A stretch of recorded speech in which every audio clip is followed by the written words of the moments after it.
Assalamu alaykum qarindoshlarım. Qaytib keldik. Unda bo'lsa Shirin buloqning davomini davom o'qishga boshlaymiz.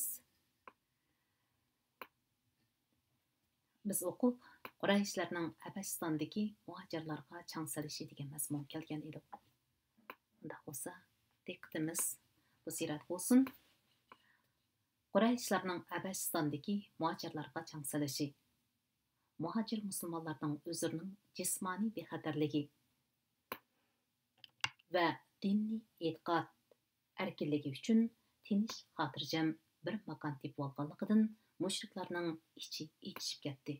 Shun ular aql farosat jasur ikki yigit, ya'ni ular Amru ibn As va Abdullah ibn Rabi'alar bo'lib, bu ularning teqi musulmon bo'lmagan chaqlar edi. Ne tanladi. Ulardan Najashi va uning vazir uzurlariga, davlat arkonlariga ko'zni qamashtiradigan esil sovg'a salomlarni yo'lladi.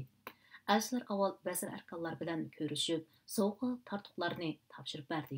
Hamda ularni musulmonlarni qo'llab chiqarishning haqiqiy ekanligini to'g'risida dalil faktlar bilan ta'minladi. Ularni bu to'g'rida podshohga taklif berishga qoyil qilib bo'lgandan keyin ikkisi Najashining seynasida paydo bo'ldi va uningga Makkadan elib kelgan sovg'a salom va hadiya tartuqlarni taqdim qildi. Ondan podshohga so'z ichib mundaq deyishdi: Podshoh oliylari, sizlarning davlatlariga bir qism yomon g'arazlik odamlar kelyapti. Ular o'z qavmi erkat qilib kelayotgan an'anaviy dinni tashlaganlardir. An'anaviy dinini tashlaganlardir. Ular sizlarning dillariga ham kirmaydi. Ular shundoq yo'chili bir dinni ko'tarib chiqdiki, uning ta'limotini biz o'qimaymiz. Sizlar o'qimaylar. Bizning ularning ota-ona, urug' tuqqanlari, qabila oqsoqollari va al-yurt mo'tivarlari ularni qaytarib kelishga avatdi. Albatta, cho'nglar yiroqni ko'zlaydi va bularning bizga qo'ygan ayblarini va chiqisholmagan taraflarini ashular obdan biladi. Shunga bularni biz bilan qaytarib etishlarini iltimos qilamiz. Vazir huzurlarmi? Shunda podshoh oliylari bu paydo vaylarni mushu elchilarga topshirib bersizlar, ularni o'z makonlariga qaytarib ketsin deyishdi. Lekin Najashi masalasi tafsilroq aniqlab beqishni zarur topdi-da, musulmonlarni odam avatib chaqirib keldi.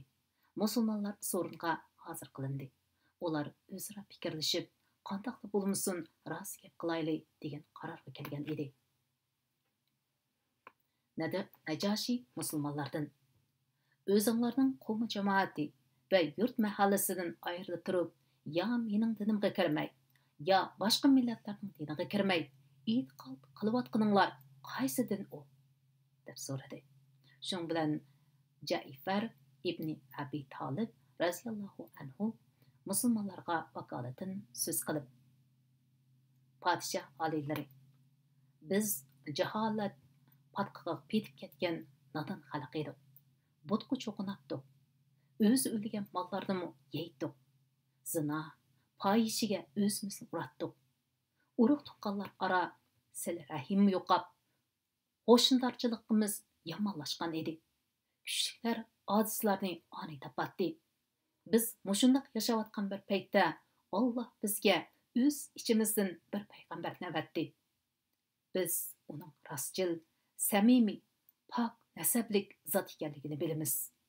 U bizni Allohni yakka yegona bilishga, Allohga ibodat qilishga, biz va bizning ota-bobolarimiz uzoqdan beri qarg'ularcha cho'qinib kelayotgan yog'och tosh butlarni tark etishga chaqirdi va bizni rost so'zlashga, omonatni o'z joyiga qaror topqizishga, ojizlarga sil rahim qilishga, qo'lim qo'shnilarga yaxshilik qilishga undadi.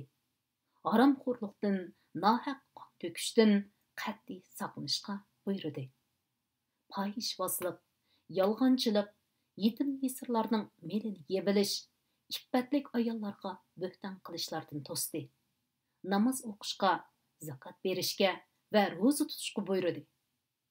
deb bir qancha diniy amallarni tilga oldi. Ondan yana biz uni tasdiqladik. Ma'nosi rost deb chin tutdik. So'ziga ishonib, u ilib kelgan to'g'ri dinga kirdik va Allohni bir bilib, uningga ibodat qildik. Allohga sherik keltirmadik. Biz Alloh harom qilgan shaylarni harom, halol qilgan shaylarni halol deb e'tiqod qildik. Bizning qavm jamoatimiz mushuning uchunla bizga ochiqlandi. Bizni yo'lsiz azobladi. Ular bizni Allohga ibodat qilishning o'rniga but haykallarga cho'qindirib, ilgari ravo ko'rgan razilliklarni yana ravo ko'radigan ideyaga akilib, bizni dinimizdan yondirmoqchi bo'lishdi. Ular bizga zulm silib, diniy ishlarimizni erkin elib borqil qo'ymaganlikdan o'zlarini boshqalardan a'lo bilib va otadoshlik qildiganliklariga ishonib, janoblarining to'ltiga panoh izlab keldik. O'zlarining soylarida zulm uchirmasligimizni umid qilamiz. deb gapini tugatdi. Najoshi uningdan so'radi. U payg'ambaringlar Allohning dargohidan ilib kelgan hiliqi dinning vasiqilaridan senda biror narsa bormi? Ha, bor.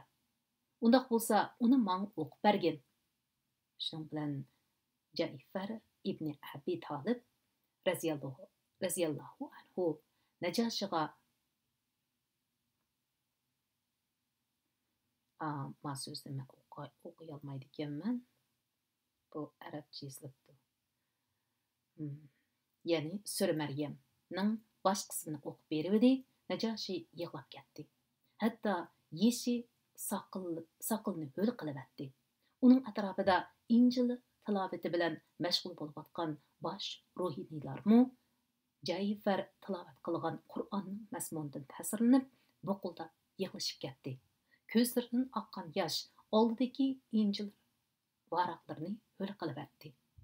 Bir vaqtdan keyin Najoshi Amr ibn As bilan uning hamrohiga xitob qilib, bu oyatlar bilan İsa elib kelgan oyatlarning manbai cho'qim bir ekan. Sizlar ikkinglar chiqib ketinglar. Men ularni sizlarga qat'iy qaytarib bermayman, dedi. Shuning bilan ikki elchi tunji qatimliq suhbatda mag'lub bo'lib, o'rtadan dakkisini yegan holda chiqib ketishdi. Chiqib ketib etib, Amr ibn As Abdullah ibn Rabiga asbiray xudo, men at-atigan kirib, bu qashqullarni yıldızdan qurut tashlaydigan bir davoni o'tirib qo'yaman, degan edi. Abdullah ibn Rabiya unda qilmayli. Ularning biz bilan gerçi diniy ixtilofi bo'lsa-mu, yana urug' tuqqanchiligimiz bor, dedi.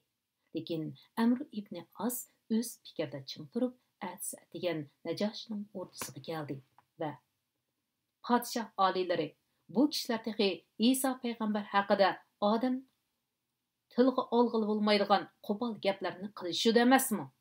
dedi. Buni anglagan Najoshi musulmonlarga İsa alayhissalomga qanday qaraydiganligini so'rab odam avatdi. Musulmonlar darmonlikqa bir oz qo'rqishdi. Biroq nimani bo'lsin rost gap qilayli degan qarorga kelib, podshohning huzuriga kirib keldi. Podshoh ulardan hiliq ishni so'rab edi. Yana Jaifar raziyallohu anhu javob berib, biz İsa alayhissalom haqida payg'ambarimiz nima deb tushuncha bergan bo'lsa, shunday deymiz. U Allohning bandisi, Allohning payg'ambari va Alloh tarafdan kelgan bir ruh. Shundaqla Allohning yotliq bo'lishdan voz kechgan Maryamga ilqi tashlash qilgan kalimasidir, dedi. Bu chaqda Najoshi qo'liga hasini ilib, Alloh bilan qasamki, sening deganlaring uning ahvoliga mushu hasida chinigandek keldi, dedi. Shuning bilan uning vazir huzurlari bir-biriga qarshi jim qilishdi. Najoshi ularga, Alloh bilan qasamki, garchi sizlarning ideyanglardan o'tmasimu shundoq, dedi. Ondan musulmonlarga qarab, qaytinglar, Sizlar mening dövlətimdə aman esendirsizlar. Sizlarga azırıb berkenler jazolanadi. Sizlardan bir kishiga aziyat yetish badaliga tog'dek oltinning mening bo'lib qolishini xohlamayman, dedi. Ondan keyin u yinda divaylab turgan nökərlariga: "Bu ikkisining sovg'a salomlarini qaytarib beringlar. U narsalar menga behojat. Alloh bilan qasamki, Alloh menga hokimiyatni ato qilganda mendan pora olgan emas. Shundala menmu uni olar edim. Avam puqra menga o'zligidan itoat qilgan emas. Shundoq bo'lsa-da, men ularga itoat qilar edim", dedi. Bu qissani so'zlab bergan Ummu Salima radhiyallohu anha so'zni mushu yerda oxirlashtirib mundaq deydi: "Shun bilan bu ikki elchi ilib kelgan narsalarni ko'tarishib podshoh o'rdisidan intayin o'sal ahvolda chiqib ketishdi. Bizlar Najoshining izzat hurmatiga erishib, nayt obdan turib qoldik." Yuqorqilar Ibn Issoq rahimahullohning rivoyati.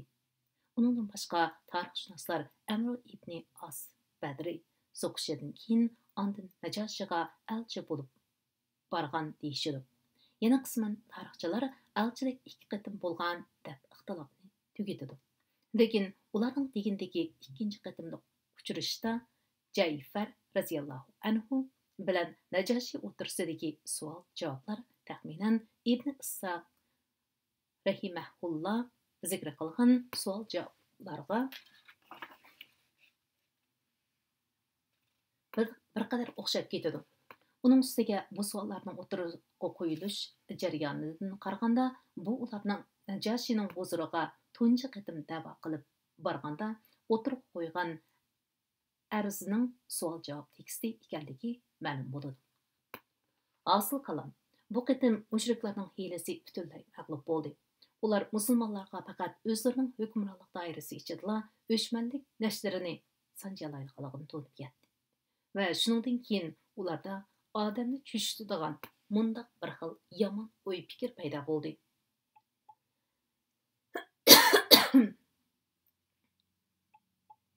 U bo'lsa-mu bu balaydan qutulish faqat Muhammad sallallohu alayhi va sallamning da'vatdan o'zini kesilchaklash yoki uni ujuq turib etish orqali ondan mumkin bo'ladi ekan degan o'y fikrlar edi.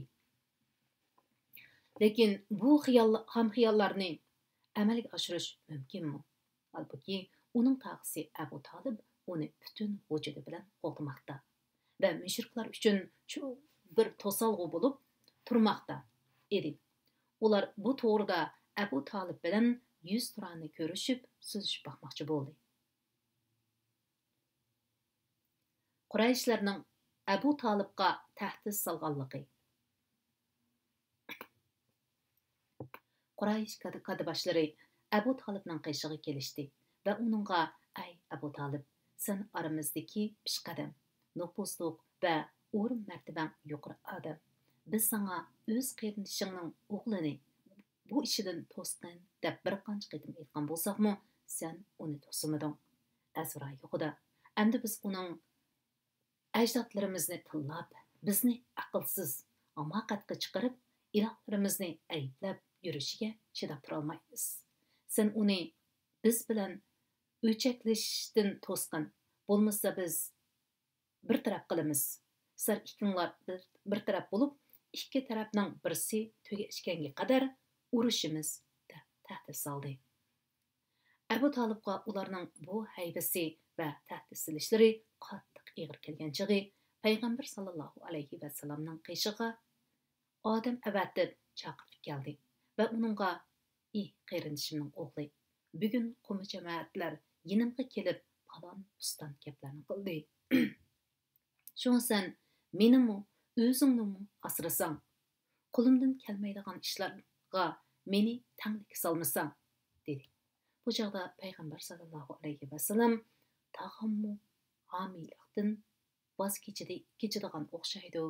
U menga yordam qilishdan ojiz kelgan chig'i deb o'ylab, itaga Alloh bilan qasamki, ular menga mushu ishni tashlash badaliga o'ng qo'limga quyoshni, so'l qo'limga oyni tutqizsimi, Allah bu ishni, ya'ni islom dinini ustunlikka ega qilmoqcha, ya'ni men mushu yo'lda g'olib bo'lib tugamaguncha ishimni hargiz tashlamayman, dedi-yu, ko'zlaridan taram yoshlar to'kilib, yig'lagan peti chiqib ketdi. Payg'ambar sallallohu alayhi vasallam uning yenidan chiqib, yiroqqa bormagan edi. Abu Talib uni yana chaqirdi. Payg'ambar sallallohu alayhi vasallam yenib keliveri.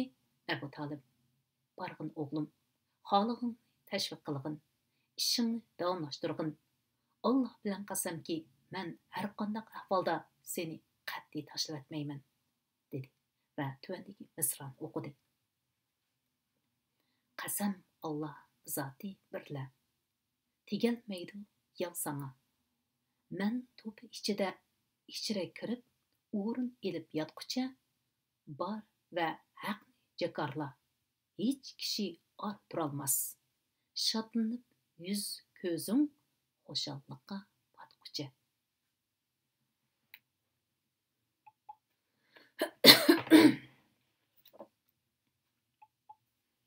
Qurayshlarning yana Abu Talibning oldiga borganligi.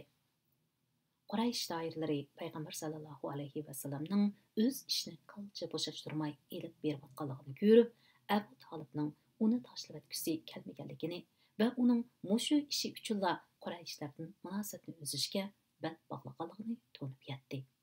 Shung ular Valid ibn Mughiraning o'g'li Amr ibn Validin erib Abu Talibning qishig'iga keldi va Abu Talib, bu yigit Qurayshlar ichidagi o'ngloq ham kelishgan yigit.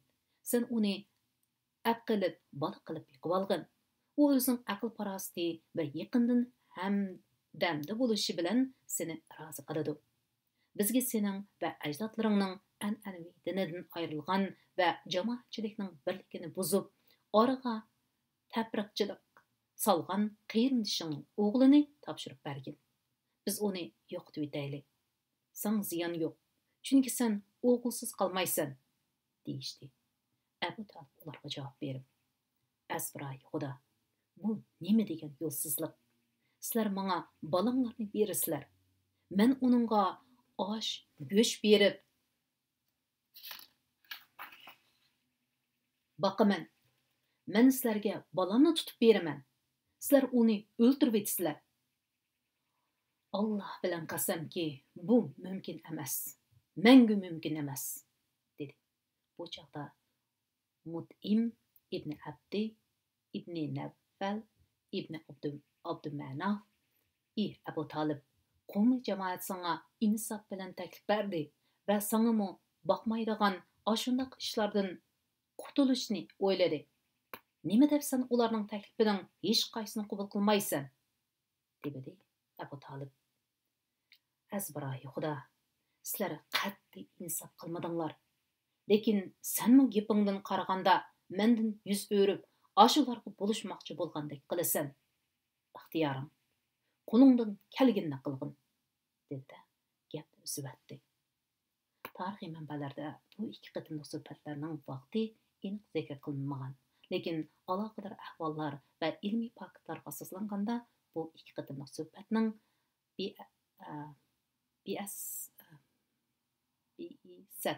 Bi'satning 6-yilning o'tirlarida bo'lganligini va ikki qatimliq suhbatning oralig'ida ko'p vaqt o'tmaganligini bilib olg'ili bo'ladi. Mushriklarning payg'ambar sallallohu alayhi vasallamni o'ldirish o'yida bo'lganligi. Quraysh doiralari yuqorqi ikki qatimliq uchrashda ko'zlagan maqsadga yetilmagandan keyin yanada o'zlarining qattiq jazolash, qiyin qistoqqa elish harakatlarini burunqidan bakrak jiddiylashtirdi va mushu jarayonda ularning ichidagi bir qism chekidan oshgan qora niyat asabiy badbaxtlarda payg'ambar sallallohu alayhi vasallamni boshqa bir yo'l bilan ujuqtirib etish fikri paydo bo'ldi. Mana bu xomxayol va chekidan oshgan zo'ravonlik Makka azmatlaridan ikki azmatning musulmon bo'lishini keltirib chiqarib, islom dinining texnik kuchayishiga sabab bo'ldi. Bu ikki azmat Hamza ibn Abdulmuttalib va Umar ibn Xattob raziyallohu anhular edi. Quraysh müşriklarining aşı kunlardagi chekidan oshgan zo'ravonliklaridan biri shuki, Utayba, ya'ni Abu Lahabning cho'ng o'g'li, bir kuni payg'ambar sallallohu alayhi vasallamning oldiga kelib, "Men ansad men andin asta Muhammad sallallohu alayhi vasallamga yiqilishib tuvanga tushdi" degan oyatlarni inkor qilaman. Qandoq?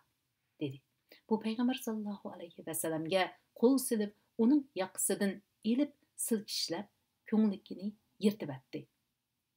O'tayba yana texi azbaylab payg'ambar sallallohu alayhi vasallamning chiroyiga tükürib mishqirgan bo'lsa-mu, biroq uning nejis tükürüklari payg'ambar sallallohu alayhi vasallamning chiroyiga tushmayotdi. Shu chaqda payg'ambar sallallohu alayhi vasallam uningga duo-ibat qilib, "Ey Alloh, uningga sening itlaringdan bir itni musallat qilgin." Musallat degan so'zning ma'nosi mubtalo qilish, mas'ul qilish degan ma'noda. Payg'ambar sallallohu alayhi vasallamning bu duosi haqiqatan ijobat bo'lgan edi.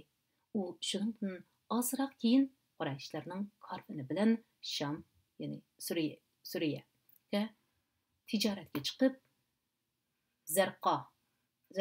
Zarqoi degan yerga tushganda, kashliki bir yo'l bosib ularning atrofida o'g'lab ketolmay qoldi. Shuning bilan O'tayba, "Voy issiq qarindoshlarim, azbroyi xudo, bu yo'lbos men cho'qim yevitadigan bo'ldi. Muhammad menga shundoq duo qilgan edi. U Makkada turib, meni Shamda o'ldirib etadigan bo'ldi" deb ansirashga boshladi. Degandek, shu kechasi yo'lbos nurg'un odamlar orasidan oshini tepib, beshini uzib tashlatgan edi. Mushriklarning niyati buzilganligining ifodalaridan biri shuki, Uqba ibn Abi Muayyid payg'ambar sallallohu alayhi vasallam namozda sajdaga borganda uning muborak gashtlariga dassab turib olgan. Hatto payg'ambar sallallohu alayhi vasallamning ikki ko'zi chachirab chiqib ketgani tasla qilgan. Yana ularning qataboshlarining payg'ambar sallallohu alayhi vasallamni o'ldirib etish qasdida bo'lganligini ko'rsatadigan faktlardan biri Ibn Issoq rahimahulloh uzun bir hadisda zikr qilgan mundoq bir vaqalikdir. Bir kuni Abu Jahil so'z qilib, "Ey Quraysh jamoasi, ko'rib turibsizlar, Muhammad dinimizni ayblash, ajdodlarimizni tillab so'kish, bizlarni aqlsiz hamoqatlarga chiqarish va ilohlarimizni yo'qqa chiqarish qilmishlaridan yong'ini yo'q. Men shundoq ahd beramanki, qo'limga cho'ng toshdan birini elib, uni kutaman. U namozda sajdaga bosh qo'ygan hamon tosh bilan uning qallasini yonjiyman. Shuningdan keyin meni Abdu Manaf jamoatiga tutib beramsizlar yoki meni qo'g'damsizlar, o'z ixtiyoringlar." Shu chaqda Abdu Manaf jamoati qo'lidan kelganini qilsin, dedi. Ular, "Voy, hargiz undaq ish bo'lmaydi. Qasamki, biz seni u jamoatning odamlariga mangu yo'l atmaymiz."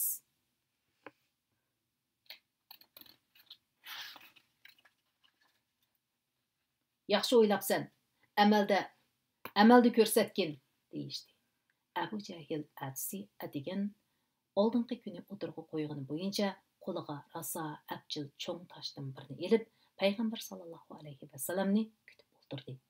Payg'ambar sallallohu alayhi vasallam mu odati bo'yicha ats degan masjid haramga kelib namozga turdi. Qurayshlarmu atigan yig'ilib Abu Jahilning nima qilarini kutib o'tirdi. Payg'ambar sallallohu alayhi vasallam namozda sajdaga berib edi. Abu Jahil yeliqli toshni ko'tarib o'rnidan turdi-da, payg'ambar sallallohu alayhi vasallam tarafga mag'rurona qadam tashladi. U payg'ambar sallallohu alayhi vasallamga yaqinlab berib bir chaqda tuyuqsiz rangi ro'yi tatirib, olsirg'an beti kengchilab yondi. Qarg'anda uning qo'lidagi toshni tashlab etishga mu ahli bormaganda qiladi. Bir chaqda ondan u toshni tashlab etdi. Buni ko'rgan Qurayshlar, "Ey Abu Lakam, sana nim bo'ldi? Sana nim bo'ldi?" deyishib o'rnidan turishdi. Abu Jahil, "Men sizlarga tunugin deganlarimni amalda ko'rsay deb Muhammadga yaqinlab berib edim. Әз-бір ұйқыда bir çoğ nar төге пайда болып маң етілді. Yo'q, әз-бір ұйқыda мен ұндақ yo'g'on bosh, uzun мәгәлlik chalg'i tөгini ko'rmagan edim. U meni yevatkili tasliq qoldi, dedi. İbn İsa rahimahullah mundaq deydi. Aytilishicha, payg'ambar sallallohu alayhi vasallam uni ko'rgini Jibril alayhissalom edi.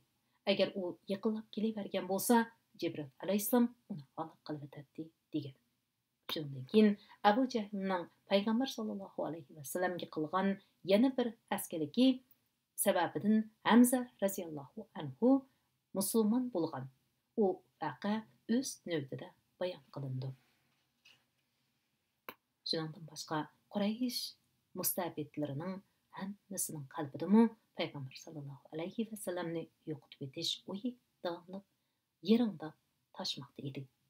Ibn Isroq rahimahullah Abdullah ibn Amr ibn As radhiyallohu anhudan aris bayon qilib mundaq deydi.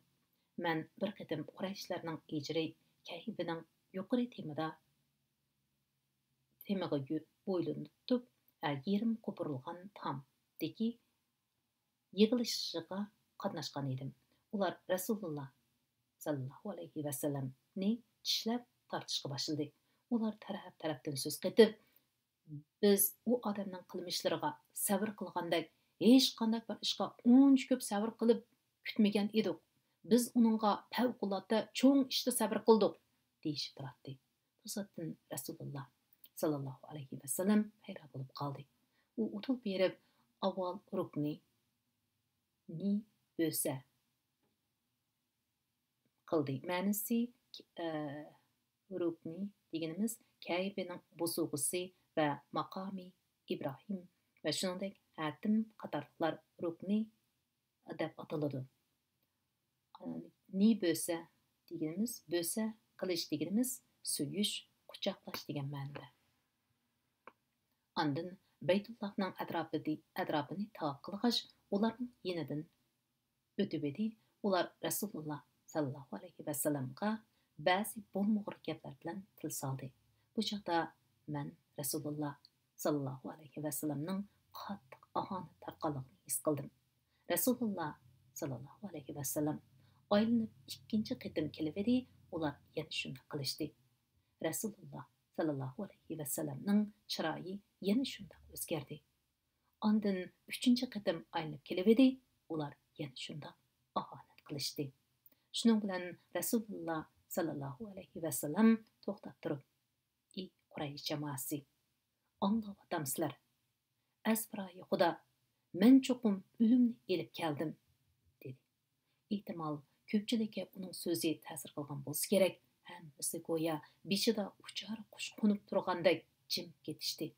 Hatto ularning eng ashaddiylari Rasululloh sallallohu alayhi vasallamning ko'nglini yasab issiqchilik qilishga tirishdi va ey Abul Qasim, payg'ambar sallallohu alayhi vasallamning ko'ni yeti ti. Sen hargiz nadonlarcha so'zlamaysan, deyishdi. Atsi ular oldingi kunga o'xshashla bir yerga jam bo'lib, yana Rasululloh sallallohu alayhi vasallamni g'ajishvatdi. Ushtum tut Rasululloh sallallohu alayhi vasallam u yerga yana paydo bo'lib qoldi. Shun bilan ular turinglar deyishib, ko'pqinicha Rasululloh sallallohu alayhi vasallamni oraga ilib qo'rshib olishdi. Men ulardan birisining Rasululloh sallallohu alayhi vasallamning yaqsiq eslab olganligini ko'rdim. Abu Bakr radhiyallohu anhu o'tirg'i tushib, yig'lagan holda, "Hay, sizlarni, hay, bir odamning Parvardigorim Alloh deganligi uchun o'ldirmoqchimisizlar?" dedi. Birdan keyin ular Rasululloh sallallohu alayhi vasallamni tashlab tarqib ketishdi. Ravi ibn Amru radhiyallohu anhu mundaq deydi. Oshu vaqa men ko'rgan vaqalar ichida Qurayshlarning Rasululloh sallallohu alayhi vasallamga eng qattiq tekkan bir qitimliq yo'lsiz qilmishidir.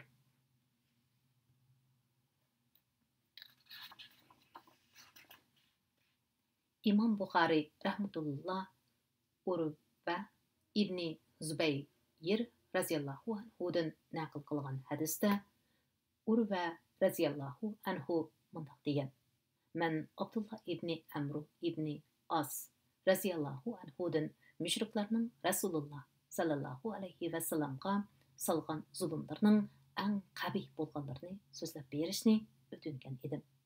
U mundaq dedi: "Bir kuni Rasululloh sallallohu alayhi va sallam Kayibning Hijri degan yerda namoz o'qiyotdi. To'satdan Uqba ibni Abbi Muayyid paydo bo'lib, ustidagi kiyimlarini silib, uning bilan Rasululloh sallallohu alayhi va sallamning gelini nihoyatda qattiq bo'g'di. Abu Bakr raziyallohu anhu yugurib kelib, Uqbaning gejgisidan tortib orqaga ittirbatdi va bir odamni Parvardigorim Alloh deganligi uchun o'ltirgan bormi? dedi. Asma betni Abu Bakr raziyallohu anhuning hadisida Jorchi Abu Bakr raziyallohu anhuning yiniga birsi sening irqi hamrohingni o'ltirbatgani oz qoldi, qutqizib olgin deb to'lab ketdi. Shuning bilan u yenimizdan yugurib chiqib ketdi. Shu chog'da uning beshida 4 o'rim chechi bor edi.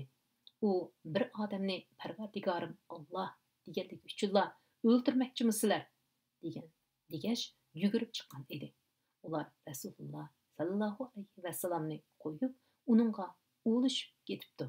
Keyin u uyga qaytganda uning o'rim chochlari tutsaqla qo'limizga ajrab chiqadigan bo'lib ketibdi ekan deyilgan. Hamza raziyallohu anhuning musulmon bo'lishi Makka osmini zulm, sitam, qora tumanlari bilan qoplanib ketgan ashu kunlarning birida zulm uchiruvchilarning yo'lini yo'ritib, nurliq bir chaqmoq chaqnadi. U bo'lsa-mu Hamza ibni Abdul Muttalib raziyallohu anhuning musulmon bo'lishi bilan g'ayrib g'uruvlar qalbida chaqnagan shodlik chaqmoqi edi. Hamza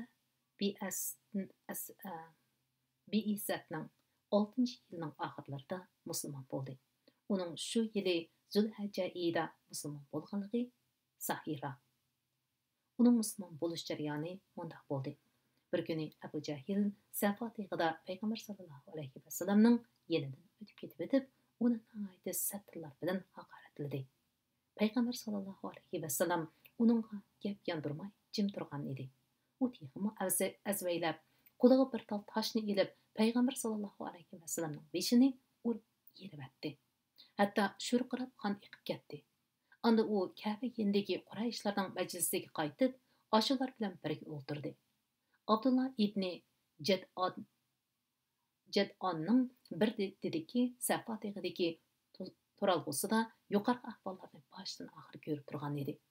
Hamza o'qiya yaroqlarini ta'dir esib, ovdan qaytib kelayotganda, yiliqi dedak Hamzaga Abu Jahlning Payg'ambar sallallohu alayhi va sallamga qilgan yo'lsizliklarini aynan deb berdi. Buni anglab, Hamzaning qattiq g'azabi keldi-da, Abu Jahlni izlab yugurgan ketib qoldi. U Quraysh ichida g'ururi bek kuchli azamat edi. U hech birovga to'xtamadi. Qaraganda u Abu Jahlni uchrasa darhol qo'l soldiganda qiladi. U masjidga kirgan peti Udul Abu Jahlning yoniga kelib to'xtadi va uningga: "Texsan mening qarindishimning o'g'lini tillawatamsan, holbuki men uning dinida tursam", dedi. Onda uning beshini yo bilan urib yerbatdi. Natijada Bani Maqsum Abu Jahlning qabilasi kishilar bilan Bani Hashim Hamza raziyallohu anhuning qabilasi kishilari qo'zg'alib ketdi. Bu chog'da Abu Jahl Abu Amarga, ya'ni Hamzaning kuniyati chaqilmanglar. Menmi uning qarindishining o'g'lini ashundaq tillagan va urgan edim, dedi. Hamza raziyallohu anhuning musulmon bo'lishi dastlabda o'z nasabidan bir kishining xo'rinishiga chidammaganligidan bo'lgan edi. Keyin Alloh taolo uning qalbini islom nuri bilan yo'rtib etdi. Shun bilan u uzilmas orqonga чын esildida uning bilan musulmonlar zo'r darajada izzat va kuch-quvvatga ega bo'ldi.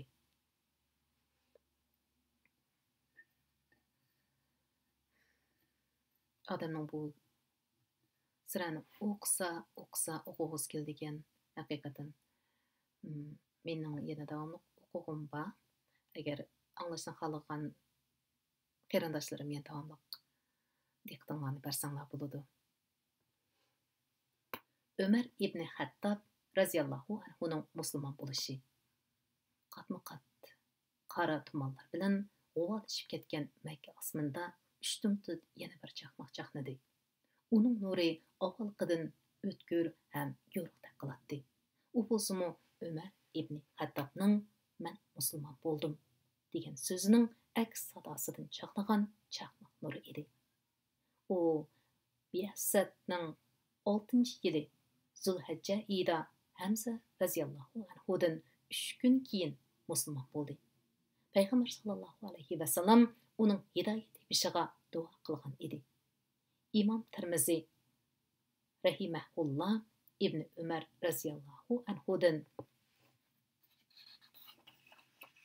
va İmam Tabrani rahimahullah İbn Mas'ud va Anas raziyallohu anhumalardan naql qilgan hadisda Payg'ambar sallallohu alayhi va sallam shu asnoda duo qilib, "Ey Alloh, islom dinini Ömer ibn Hattab yoki Abu Jahl ibn Hishamdan iborat 2 kishining sana yaqinroq biri bilan azizligin" degan edi.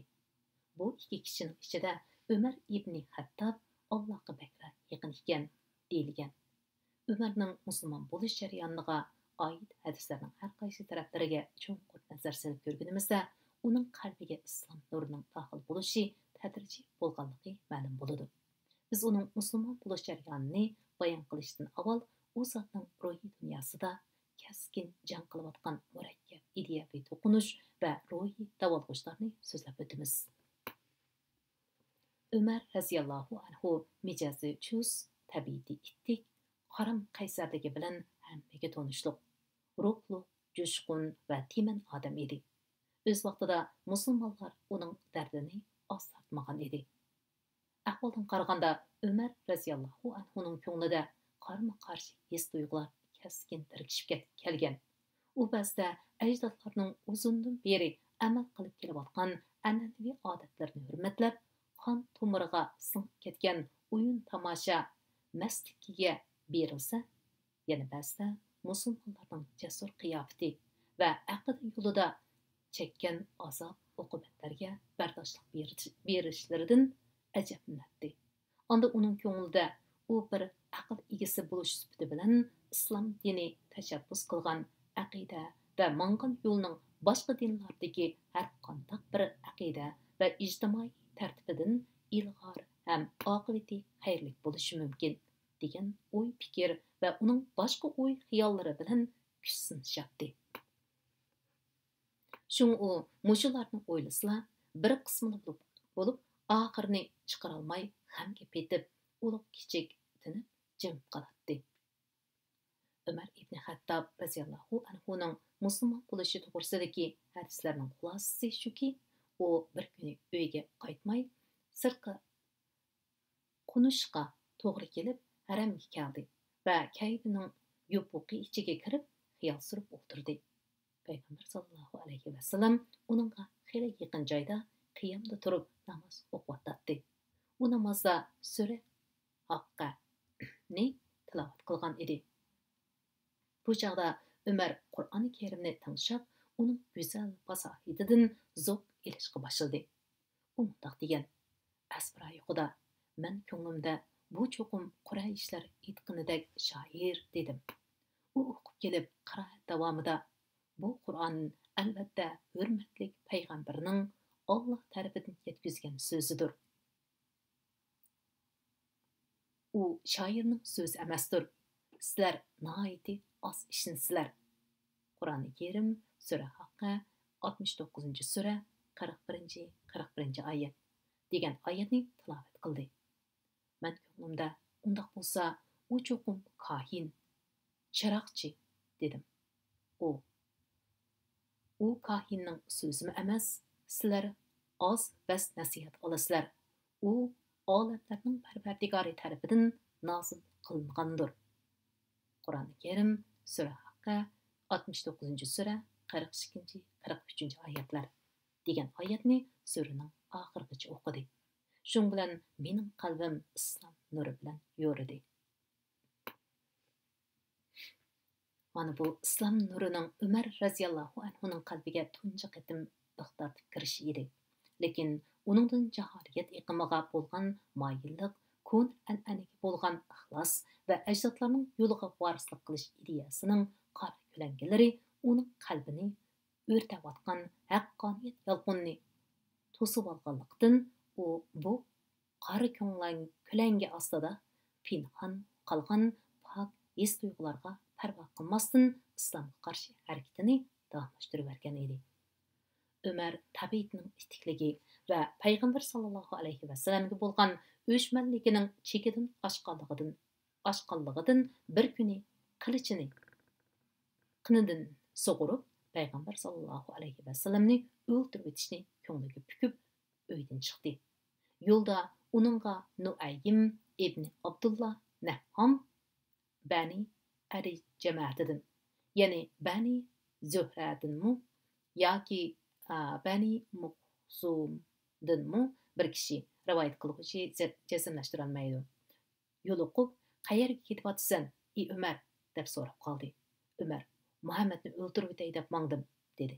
U kishi, Muhammadni o'ldirib qo'ysang, Bani Hashim jamoati bilan Bani Zuhra jamoati seni omon qo'ymasmikin, dedi Umar.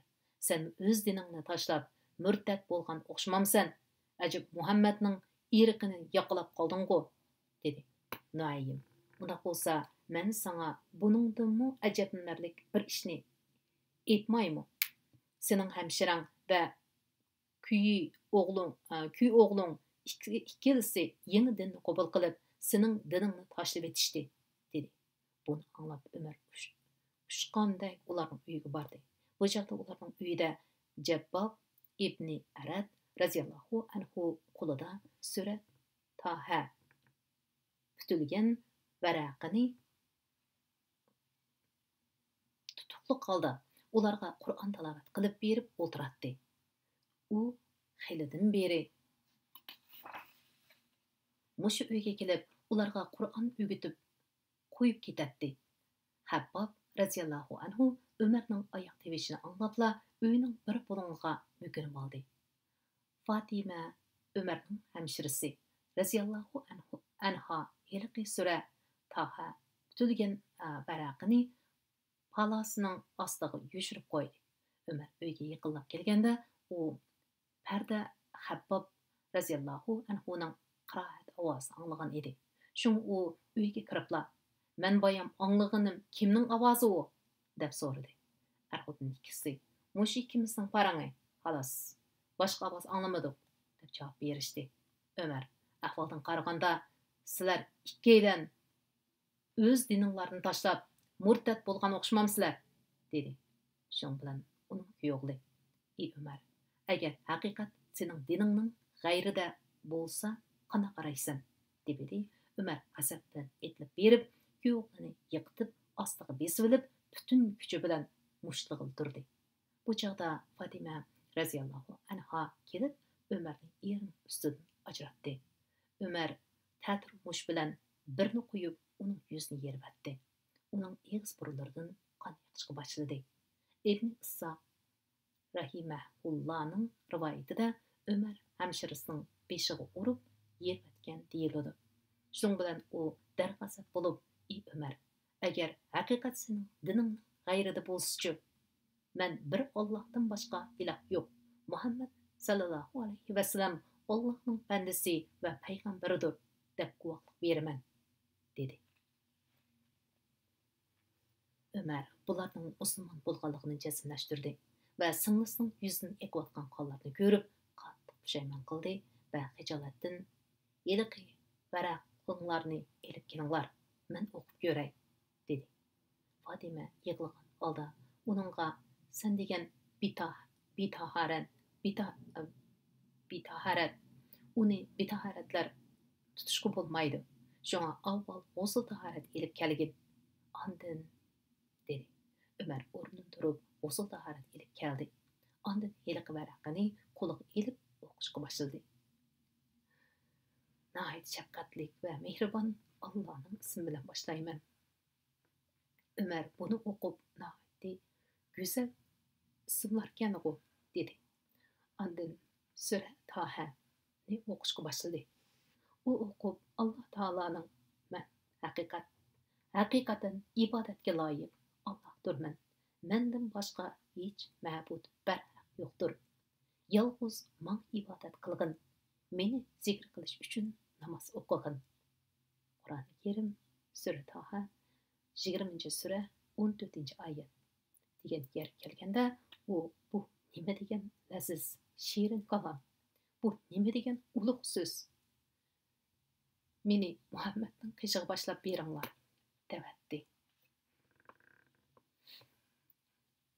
Habbab raziyallohu anhu Ömer hiriq so'zni anglab asta uydan chiqdi va xush xabar ey Ömer, men sening Rasululloh payshanba kechasi qilgan ey Alloh islomni Ömer ibn Hattob yoki Abu Jahl ibn Hisham bilan aziz qilgin degan duosining ijobati bo'lib qilishingni umid qilaman. Payg'ambar sallallohu alayhi va sallam hozir Safa teg'ining yendiki quruda dedi. Shun bilan Ömer qo'lidagi yalin qilishni qiynoq silib yeniga osdi. Ondan Habbab raziyallohu anhu degan quruga qarab yurib ketdi.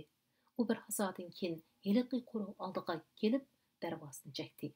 Biraylan darvozaning yo'chiqidan qarab Ömerning qilich osgan holda darvoza oldida turganligini ko'rdi-da, darhol payg'ambar sallallohu alayhi va sallamga xabar qildi. Quruq ichida azali o'ldirishganlarmi gurrida patparaq bo'lishdi. Hamza raziyallohu anhu bu taraq turuqni ko'rib, "Sarki nima bo'ldi?" deb so'radi. Ular Ömer kepti deyishdi. Hamza raziyallohu anhu Ömer kelsa nima bo'pti? Ishni ichinglar.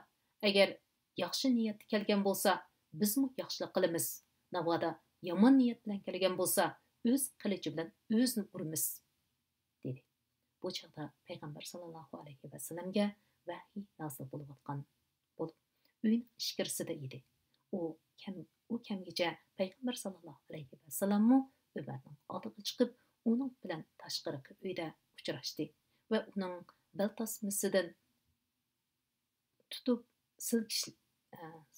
silkishdi va mundoq dedi: "Ey Ömer, Alloh sening haqqingda Valid ibn Mughira haqida nozil qilgandek seni rasvo qiladigan azob oyati nozil qilmoqcha bu yomon paylang yanmamsan.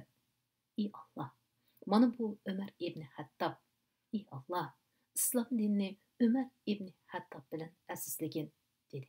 Shun bilan Ömer: "Men bir Allohdan boshqa iloh yo'q. Muhammad sallallohu alayhi va sallam Allohning bandasi va payg'ambaridir deb guvohlik beraman" deb musulmon bo'ldi. Quruqdagilar hayojizni bosolmay Allohu akbar deb tuvlatdi. Bu ovozni Kayba atrofida yig'ilishib o'ltirgan mushriklar angladi. Ömer raziyallohu anhu nəhayət qaram, g'ururi kuchli odam edi. Shun uning musulmon bo'lishi mushriklar orasida qattiq davolg'ush va xursinish kayfiyatini qo'zg'adi. Musulmonlarga izzat hurmat va shadxo'ramlik libosini kiydirdi. Ibn Ishaq rahimahulloh Ömer raziyallohu anhudan rivoyat qilgan bir hadisda uning mundoq deganligi naql qilindi: "Men islomga musharraf bo'lgandan keyin Makkadagilardan Rasululloh sallallohu alayhi va sallamga hammadan bak o'shmani qildiganlarni ko'ngil aynikimdan tasqa o'tkazdim. O'z-o'zimga Abu Jahl Rasululloh bak o'shlik qiladi deb pichirladim va uning uyiga berib eshikni qoqdim. U chiqib: 'Ey Ömer, seni qaysi shamol uchirib keldi?' dedi. Men sana o'zimning Allohga va Allohning payg'ambari Muhammad sallallohu sallallohu alayhi vasallamga iymon keltirganligimni va u ilib kelgan dinga chin tutib ishonganligimni uqtirib qo'yay deb keldim, dedi. U eshikni yuzimga yepib o'tib, "Yo'qol, ko'zimdan yo'qol. Xura, sen ilib kelgan xabaringni xayrli qilmasin", dedi. İbn Cavzning naql qilishicha, Umar raziyallohu anhu bunday degan ekan: Mushriklar avam xalqdan biror kishining musulmon bo'lganligini anglasa, hammasi o'lishib uni uratdi. Ammo bir odamning hamma odamga taqobil turishga mador yetmaydi. Men musulmon bo'lgan chig'imda tag'am As ibn Hishamning qishig'iga bordim va uningga o'zining musulmon bo'lganligini uqtirib edim. U javob qaytarmayla uyga kirib ketdi. Umar raziyallohu anhu yana mundaq degan: Ondan yana Quraysh qatlaridan birining qishig'iga, u Abu Jahl bo'lsa kerak, bordim. Uningga o'zining islomga musharraf bo'lganligini deb edim. U o'rniga kirib ketdi.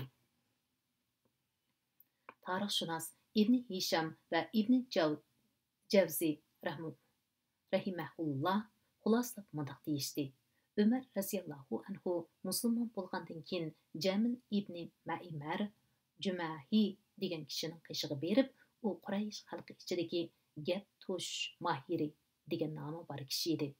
O'zining musulmon bo'lganligini uqtirib qo'ydi. Shuning bilan u butun ovozi bilan Umar murtad bo'libdi deb to'liq qildirdi.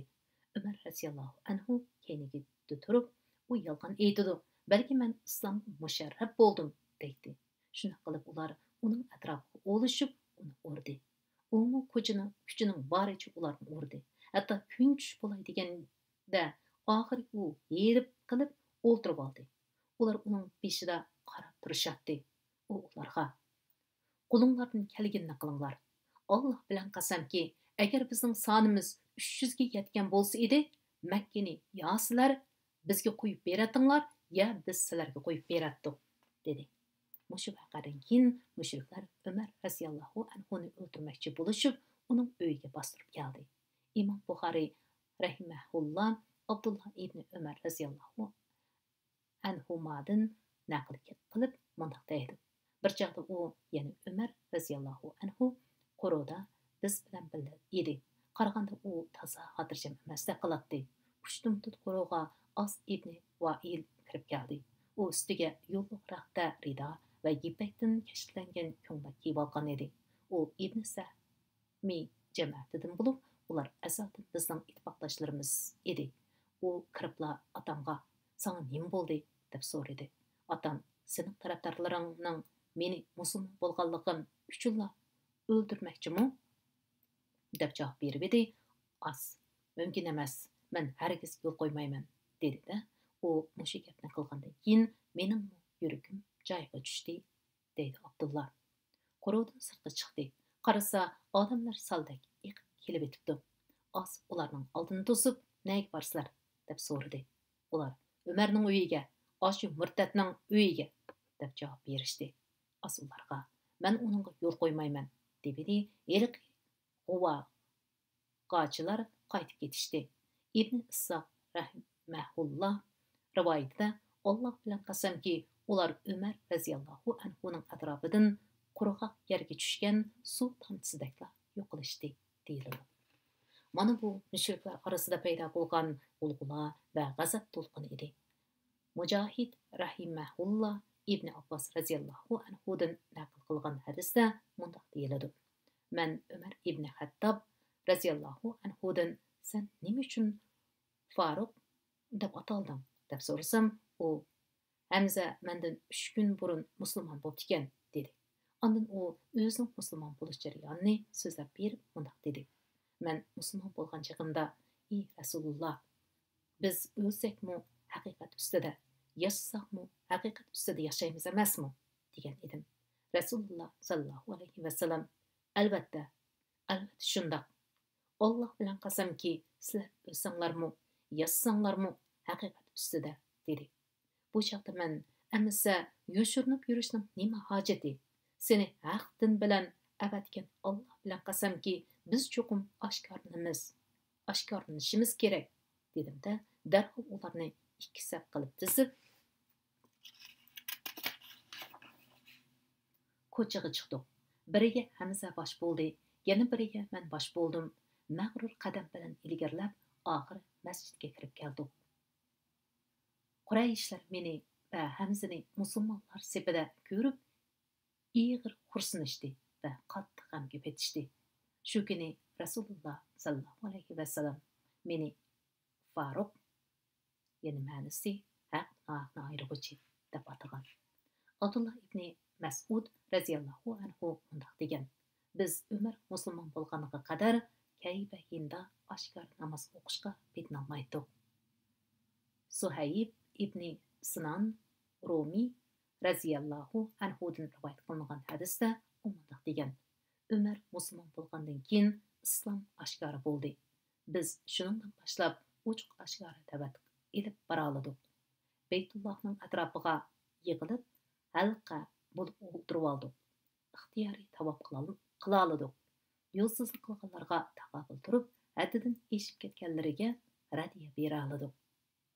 Abdullah ibn Mas'ud raziyallohu anhudan rivoyat qilingan yana bir hadisda biz Umar raziyallohu anhu musulmon bo'lgandan beri qaddimiz ko'tarilib, aslinib qoldik deyilgan. Assalom, sevimli qarindoshlarim.